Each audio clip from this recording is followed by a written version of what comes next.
और उन्होंने कहा आई लव, हम नाम नहीं लेंगे, नहीं इसलिए नहीं लेंगे कि अपना मामला नहीं है तो अपन क्यों अपने देवी देवताओं का हम लेंगे, हमारे कम है क्या? अच्छी बात, आई लव मोहम्मद ऐसा था, अच्छी बात, क्या बुराई, कोई बुराई। लेकिन ये जो पाछे से तुमने बयान दिए ना कि सरपंच से जुदा कर दो, इससे हमें दिक्कत। आप अपने देवताओं की पूजा करो, मजारों पर जाओ, अपने अल्लाह को मानो, अपने ईश्वर को मानो, जो पद्धति है करो, हमको दिक्कत नहीं है। लेकिन तुम हिंदुओं को या हिंदुओं के त्योहारों को टारगेट नहीं कर सकते, ये तुम्हें अधिकार नहीं है। पर हिंदुओं, ये तुम्हारी बुजदिलीपना का परिणाम है कि वो सरपंच जुदा की धमकी दे रहे हैं और तुम चुप बैठे। इसलिए हमने प्रण लिया 7 नवंबर से 16 नवंबर तक राजधानी दिल्ली से वृंदावन तक हम पैदल चल के हिंदुओं को जगाएंगे। और ये पदयात्रा केवल भारत को हिंदू राष्ट्र बनाने के लिए है। हम 3 प्रदेशों से होकर के जा रहे हैं, दिल्ली, हरियाणा, उत्तर प्रदेश। 10 दिनों तक पैदल चलेंगे। जहां शाम हो जाएगी वहीं पर तंबू लगाकर सोएंगे। गली गली, गांव गांव, नुक्कड़ नुक्कड़ में गरीब हिंदुओं को मिलेंगे जो हिंदू हमारे तक नहीं आ पाते, हमसे नहीं मिल पाते। हम उनके गांव गांव जाकर मिलेंगे और यही कहेंगे, जागो रे हिंदुओं, जागो। यदि तुम आज नहीं जागे तो आज वो सरपंच से जुदा करने की बात कह रहे, कल वो तुम्हारा सरपंच से जुदा कर देंगे। फिर बाद में मत कहना किसी ने जगाया नहीं। और दूसरी बात, एकमात्र धीरेन्द्र कृष्ण शास्त्री के पदयात्रा करने से देश में बदलाव नहीं होगा। इस देश में प्रत्येक परिवार में एक धीरेन्द्र कृष्ण शास्त्री पैदा होना जरूरी है, तभी भारत हिंदू राष्ट्र बन जाएगा। एक विवेकानंद का पैदा होना जरूरी है, तभी भारत हिंदू राष्ट्र बन पाएगा। हमारी प्रार्थना है, तुम कल के इंतजार में मत रहो, आज और अभी से प्रण लो। मनुष्य तन पाकर यदि तुमने 3 काम नहीं किए तो धिक्कार है तुम्हारे मनुष्य तन पर। पहला काम भगवान की भक्ति, दूसरा काम राष्ट्र की भक्ति और तीसरा काम मनुष्य तन की सेवा। और आपका सबसे बड़ा उपकार होगा हिंदुओं, एक बात का तुम्हारा उपकार होगा, 1 घंटा तुम्हारा, 24 घंटे में वो हिंदू राष्ट्र हमारा। आज जब हम आ रहे थे तो पंडित जी का बालक कहां गया? हाँ, पंडित जी का बालक सुभाष चंद्र बोस बनकर आया, वही बन के आया। हमने नारा दिया, तुम मुझे खून दो। उससे कहा आने वाले थे, उसने तुरंत कहा मैं तुम्हें आजादी दूंगा। तो हमने कहा सही कह रहा है। तो हमारे मन में प्रश्न उठा कि अब किससे आजादी चाहिए? अंग्रेज तो भारत छोड़ गए, अब किससे? हमने कहा अंग्रेजों से तो भारत स्वतंत्र हो गया, अभी जातिवाद की जो गुलामी इस भारत के मस्तक पर चढ़ी हुई है, इस भारत को अभी उस गुलामी से भी आजाद कराना आवश्यक है।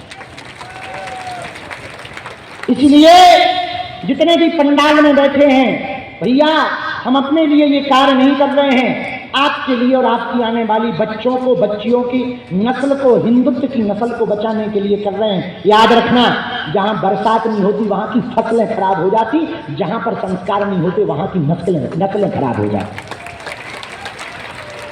इसलिए हमने प्रण लिया कि हम पदयात्रा करेंगे। हमारी प्रार्थना है पूरे देश के लोगों से, तुम मेरा साथ दो, हम हिंदू राष्ट्र बनेंगे। कौन कौन चल रहा है वृंदावन तक? हाथ उठाओ। समस्त घोष समाज चल रहा है कि नहीं? तुम तो आई वही चक्कर में हो, दोनों उठाओ। हाँ। पक्का आचार्य जी भी जाएंगे, भले ही घुटना काम नहीं कर रहे, बस पे बैठा देंगे आप। कौन कौन चलेगा? जो घर बैठे लाइव देख रहे, तुम भी कर लो प्रण, करो भव्य दिव्य तैयारी। 7 नवंबर से 16 नवंबर तक हिंदू राष्ट्र बनाने के लिए गांव गांव चलेंगे मुद्दर भाई। हरे हरे महादेव। जो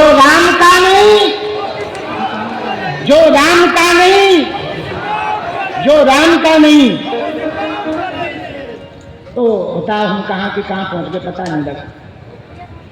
नौ वक्त्रो भैरवस्तु,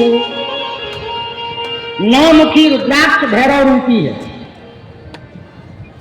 इसको बाईं भुजा पर धारण करने से ब्रह्महत्या, गर्भपात का पाप जो लगा है धोखे से, जानबूझकर नहीं, पर दोबारा भी ना होना चाहिए।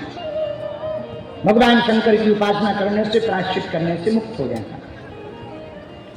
दशमुखी रुद्राक्ष साक्षात देवेश्वर जनार्दन का रूप है।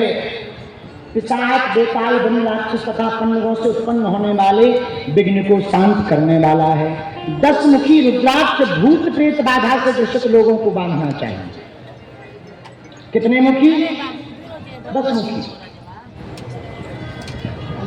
10 वक्त्रस्तु देवेशः साक्षात देवो जनार्दनः ग्रहाश्चैव पिशाश्च बेताला ब्रह्म राक्षसः। 10 मुख का बांधो। और प्रेत बाधा हो ना तो तांत्रिकों के चक्कर में मत पड़ो। शनिवार को बागेश्वर धाम बालाजी का दिव्य दरबार लगता है, यहीं आकर बैठ जाओ। कोई तंत्र मंत्र के चक्कर में पड़ने की आवश्यकता नहीं है। बालाजी के चरणों में तुम्हारी तंत्र मंत्र विद्या बन जाएगी। एकादश मुखी रुद्राक्ष साक्षात भगवान शंकर का रूप है, रुद्र रूप है। वैसे इसका नियम बड़ा कठिन है। वर्णन देवी जी भागवत में महाराज जी हम नहीं कह रहे। भद्रैकादश